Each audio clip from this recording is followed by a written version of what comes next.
Maine Secretary of State Shenna Bellows ruled today that a referendum seeking to ban transgender students from playing on sports teams that match their gender identity will not appear on the November ballot.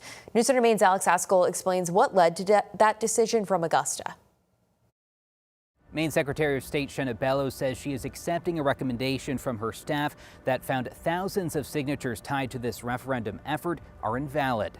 My job as Secretary of State is to review the evidence. Secretary Bellows says that's exactly what her office did before deciding the citizen initiative proposing limits on transgender athletes did not qualify for this November's ballot. This process demonstrates that the process works.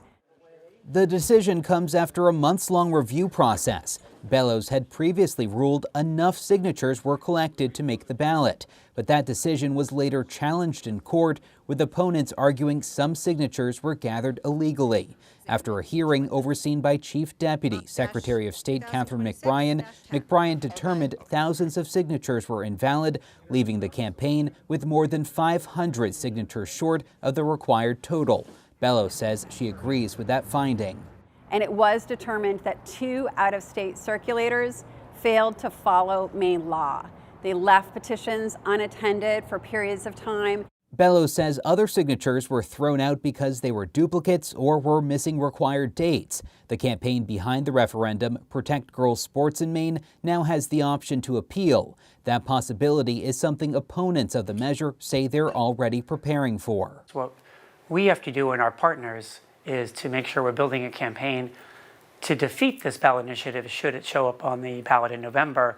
Meanwhile, some Republicans are criticizing the decision. Republican gubernatorial candidate Jonathan Bush says in a statement, "You just can't trust Augusta insiders. They will always silence the voice of the people." Bellows argues her decision was based strictly on evidence and the law. It is my duty to uphold the law and the Constitution, and that is what I have done. Bellows says an appeal to her decision has to happen within the next 10 days. In Augusta, Alex Haskell, News Center, Maine. Bellows, who is running in the Democratic primary for governor, says if a court upholds her decision, the campaign behind the referendum, Protect Girls Sports in Maine, can collect additional signatures to qualify for a future ballot.